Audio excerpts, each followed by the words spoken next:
Hola chicos y chicas de segundo y tercero básico. Espero que estén muy bien.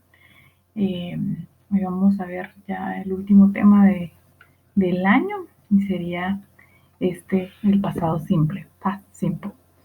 Vamos a ver entonces algunos temas que según tercero básico están viendo casi lo mismo. Entonces vamos a tener este videito para que todos puedan resolver su guía de trabajo que está en el libro. Más adelante les voy a explicar la tarea. Entonces comenzamos, vamos a ver que el pasado simple tiene una estructura, así como también la tiene el presente, que ya lo vimos, y también el futuro, que lo vamos a ver luego. El pasado, para formarlo en un verbo, bueno, regularmente el verbo es el que cambia de tiempo, el verbo es el que se puede conjugar. Entonces, para conjugar el verbo en un verbo regular, usamos el infinitivo. El infinitivo es la forma normal del verbo. Y añadimos la terminación ed, que en inglés tiene diferentes pronunciaciones dependiendo de la palabra. Más adelante vamos a ver eso. Pero ahorita lo que nos interesa es que se le agrega la terminación ed. La forma es la misma para todas las personas, es decir, el verbo no va a cambiar si yo uso I, you, he, she, it, we, they. No va a cambiar para nada. Va a seguir siendo el mismo en pasado, ¿verdad? Únicamente en pasado. En presente ustedes ya saben que es otra cosa. Entonces tenemos acá algunos ejemplos. Por ejemplo, want, querer, cambia a wanted. Want, wanted. Learn, learned. Learn, learned. Se le agrega ed. Vean esta. Stay, estar. Stayed. Se le agrega la terminación ed. Stayed. Y suena diferente. Tenemos por último el verbo caminar. Walk. Walk, walked. Esa terminación varía el sonido dependiendo de la letra con la que termine la palabra en infinitivo. Pero eso lo vamos a ver más adelante. Walk, walked. Vamos a ver que las cuatro palabras se les agrega el sufijo ed. Wanted, learned, stayed y walked.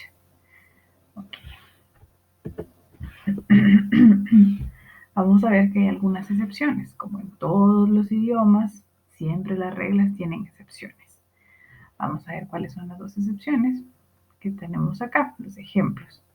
Sin embargo, el concepto de excepción para esta regla es únicamente uno.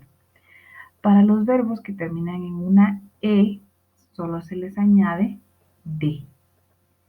Por ejemplo, change, cambiar. El verbo change, de cambiar, termina en una E. Y como el sufijo que se le debe agregar para cambiar a pasado es ed, pero ya tenemos una E, únicamente le agregamos la letra D. Entonces nos quedaría change, changed.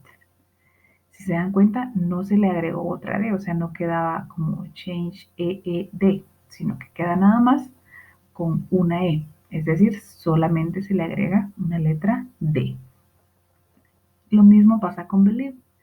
Believe termina en una E, no la pronunciamos, pero ahí está, ahí la vemos escrita.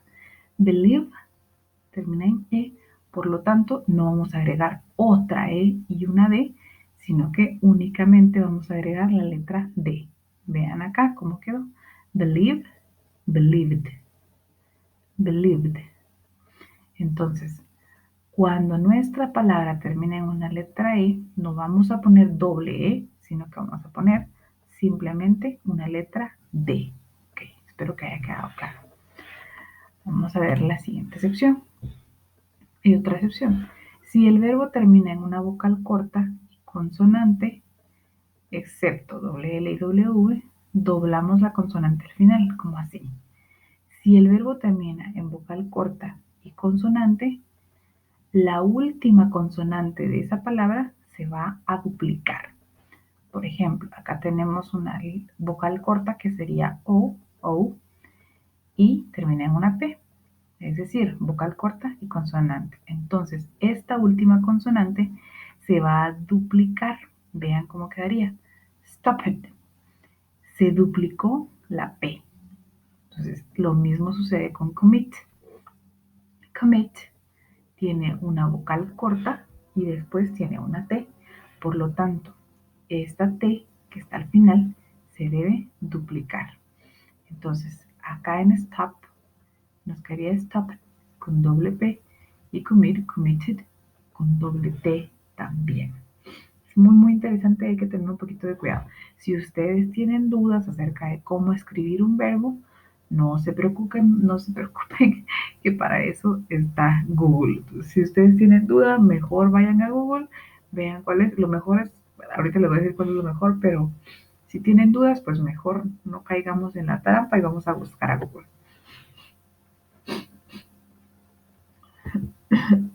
Vamos a ver otra excepción. Cuando tenemos verbos que terminan en una consonante y una una consonante y una Y, se cambia la Y por una I. Vamos a ver.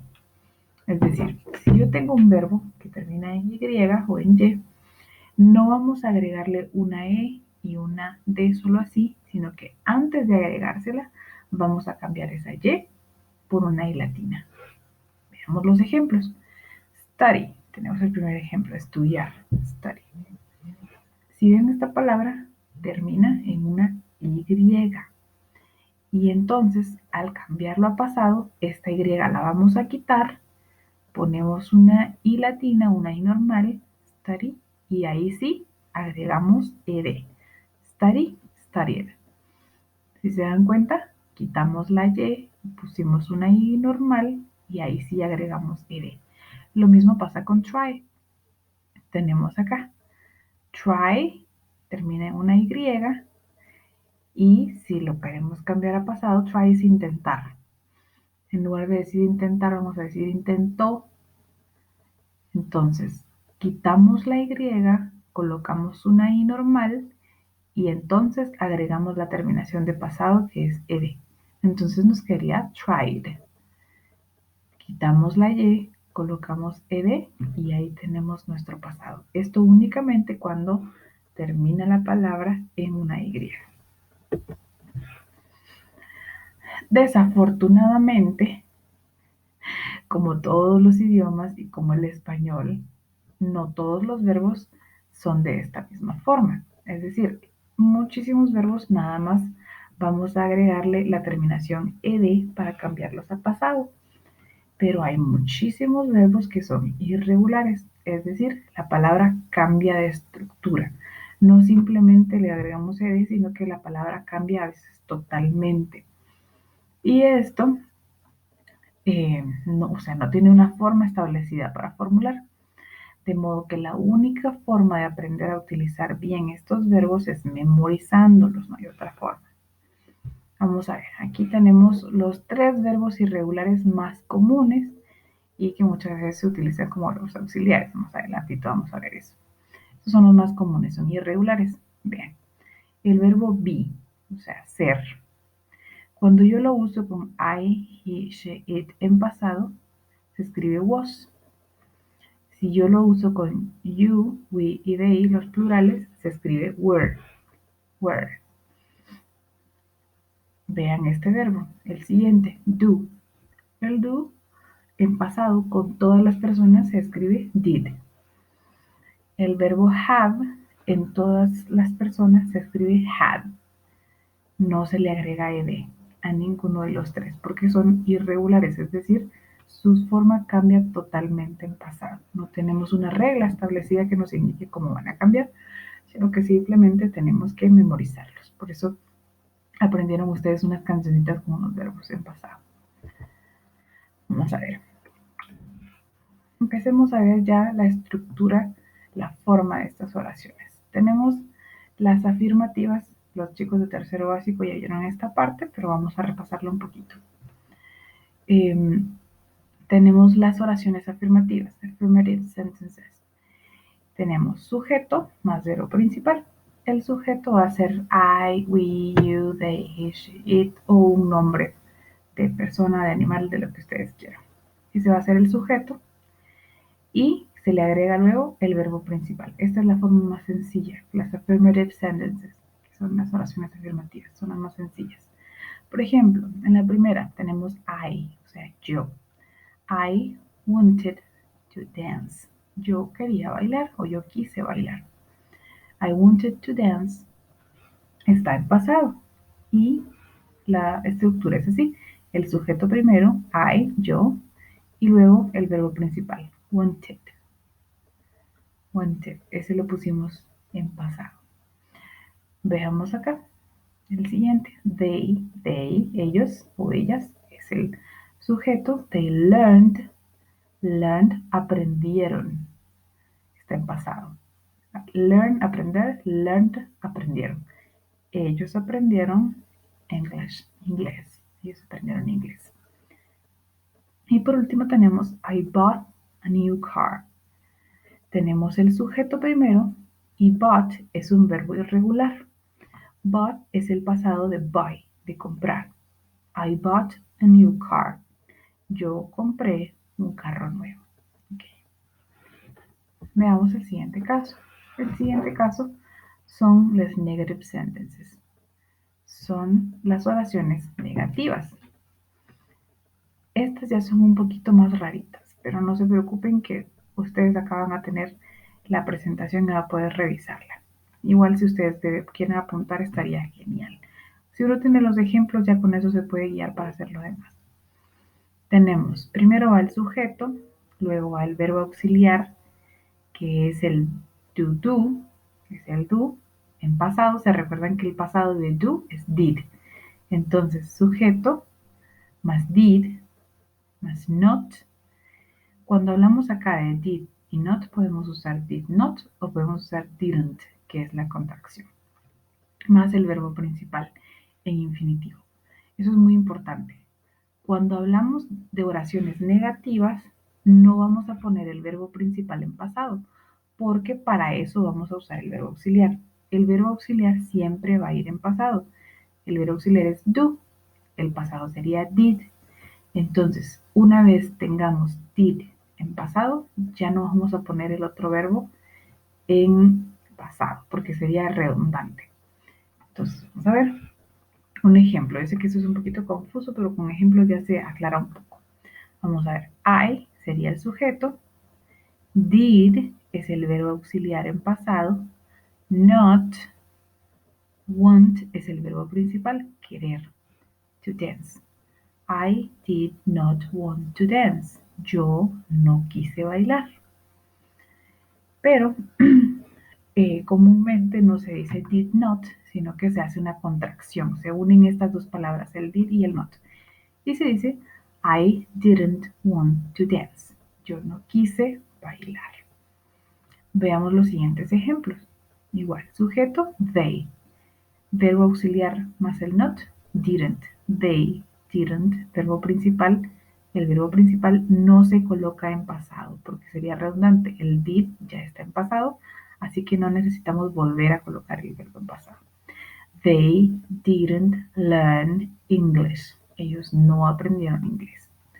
We didn't believe him. Nosotros no le creímos a él. I didn't buy a blue car. Yo no compré un carro azul. Se dan cuenta, primero el sujeto, luego el verbo auxiliar combinado con el not y luego el verbo principal en infinitivo. Esa sería la forma negativa del pasado. Veamos ahora las interrogativas, las preguntas. Vamos a ver, en estas se cambia un poquito. Ustedes ya saben que las preguntas como que cambian la estructura de la oración. Acá lo que va primero ya no es el sujeto, sino que primero va el verbo auxiliar, did. Luego si va el sujeto, did you want. Y luego el verbo principal. Did you want to dance? ¿Querías bailar? Did they learn English? ¿Aprendieron ellos inglés? Did you believe him? ¿Le creíste a él? Did you buy a blue car? ¿Le compraste? ¿Él compró un carro azul? Y así con todas las oraciones interrogativas. Esta es la estructura donde dice verbo auxiliar to do más sujeto, más verbo principal. Esa es la estructura que van a usar siempre, siempre para hacer oraciones interrogativas en pasado, al igual que las afirmativas y las negativas en pasado. Ok, bueno, entonces si tienen alguna duda, por favor pregúntenme. Igual en su libro también tienen algo acerca de esto. Y la tareita que les queda, de hecho es, bueno, aquí está la tarea. Para tercero básico, la tarea son las páginas 146 a la 148 del workbook. Es decir, la parte de atrás, ¿verdad? La parte de atrás de su libro, usted ya sabe cuál es, la que está en blanco y azul. En esa página, bueno, ellos tienen los números de página también. Van a ser las 146, 147 y 148. Esa es la tarea para tercero básico. Ahora, para segundo básico, la tarea es la página 146, 147, 151 y 152. Esa es la tarea para segundo básico. ¿Ok? Entonces, chicos, espero que estén muy bien. Los que no tienen libro en la plataforma van a estar colocados los enlaces de lo que deben hacer en lugar de las páginas del libro. ¿Ok? Así que no se vayan a preocupar. Cuídense mucho y nos vemos el viernes.